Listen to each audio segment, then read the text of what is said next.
Hey guys, আমি পিঙ্কি চলে এসেছি আবার একটা নিউ ভিডিও নিয়ে অনেক দিন পর তোমাদের সাথে। আজকে সকালবেলাতে ঘুম থেকে উঠেই ঘরের কাজটা সেরে নিয়ে তারপরে বাসি কাপড় ছেড়েই বাইরে বেরিয়েই দেখি আমার বর এখানে উঠানের মাটিগুলো কোপাচ্ছে।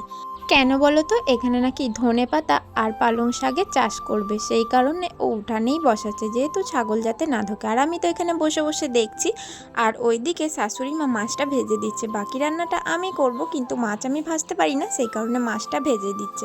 আমি তেলের বোতলটা এনে দিলাম, তারপরে আবারও আমি চলে এসেছি বাইরে। আর বাইরে এসে ওকে জিজ্ঞাসা করছি, তোমার খুব কষ্ট হচ্ছে তাই না বলো? ও এই প্রথমবার এরকম মাটি কোপানোর কাজ করছে, ও এর আগে কখনো করেনি, সেই কারণে আমার দেখে খুব হাসিও পাচ্ছিলো, তাই একটা ছোট্ট করে ভিডিও করে নিচ্ছি। আর ও তো আমায় বলছে এইসব ভিডিও পোস্ট করবে না।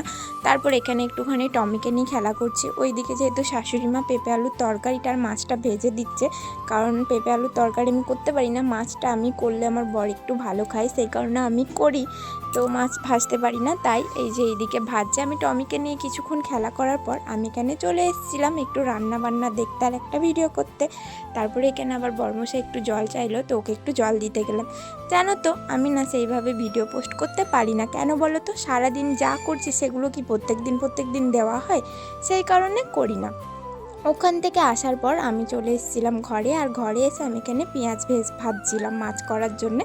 তারপর আমার একটা দেওর এই দুটো পায়রা নিয়ে এসছে, যে একটা আমার হাতে আর একটা ওর হাতে আছে, দেখবে এই দেখো দুটোই সাদা কালার পায়রা। ও আমাকে ভয় দেখাতে আসে, বাট এবার প্রথম ও আমাকে একটুখানি ভালো জিনিস দেখাতে এলো। যাই হোক, পায়রাগুলো খুব সুন্দর, আমার তো খুব ভালো লেগেছে। তোমাদের কার কার ভালো লেগেছে কমেন্টে জানিও। পায়রাগুলো দেখার পর হাত ধুয়ে এসে আবার আমি বসে পড়েছিলাম রান্নায়, কারণ আমি তো পেঁয়াজ ভাজতে দিয়েছিলাম। রান্নাটা ওখানে কষিয়ে তারপরে বেরিয়ে এসেছিলাম ঘর থেকে বাইরে। আর বাইরে এসে দেখে আমার বরের হাতে না ফোসকা পড়ে গেছে, মানে ও যেহেতু প্রথমবার মাটি কুপাচ্ছে, সেই কারণে হাতে ফোসকা পড়ে গেছে। আমি সেটা দেখলাম, আর আমাকে বলছে এইসব ভিডিও কিন্তু পোস্ট করবে না। কিন্তু দেখো কতটুকু জায়গা, মানে কতখানি জায়গা ও আজকে কুপিয়ে ফেলেছে, তার সাথে চাষ করে ফেলেছে। তারপর এখানে আমার মাছের ঝোল হয়ে গেছিলো, সেটাকে নামিয়ে দিয়েছিলাম। আর আজকের মেনু হচ্ছে ভাত, তার সাথে ছিল পেঁপে আলুর তরকারিটা ধরে গেছে ওই পায়রা দেখতে গিয়ে, আর ছিল মাছের ঝাল। তারপরে ওগুলো ঠিক করে এসে আমি একটু ঘরে শুয়ে পড়ছিলাম, কারণ ওরা সবাই এখন স্নান করছে। স্নান টান করার পর ও ঘরে এসেছিল, আর ওকে না আমি খুব বিরক্ত করছিলাম। ও যে কদিন এখানে আসে আমি ওকে খুব খুব খুব বিরক্ত করি, কারণ আমার না ওকে বিরক্ত করতে খুব ভালো লাগে। ও প্রচণ্ড হারে বিরক্ত বোধ করে, কিন্তু কিছু বলে না। এরকম বর তো ভাগ্য করে একটাই পাওয়া যায়। এ দেখো ও মাথা জেড়েছে, আর আমি তো বিরক্ত করেই যাচ্ছি।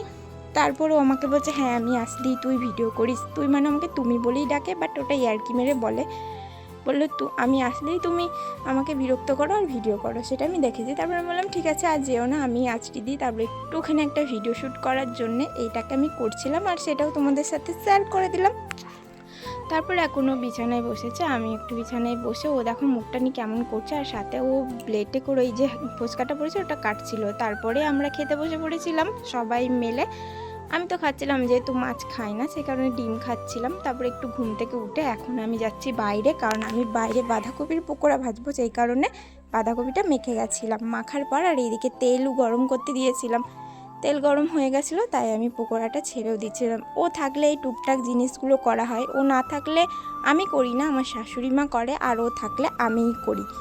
যাই হোক, এরকম ছোট্ট ছোট্ট ছোট্ট করে পকোড়া করছিলাম, আর পকোড়াটা নাকি খুব টেস্টি হয়েছে। আর আমি ডেলি ডেলি কী ভিডিও দেবো সেটাই বুঝতে পারি না, জানো তো। তোমরা বলে দিও কী ভিডিও দেবো।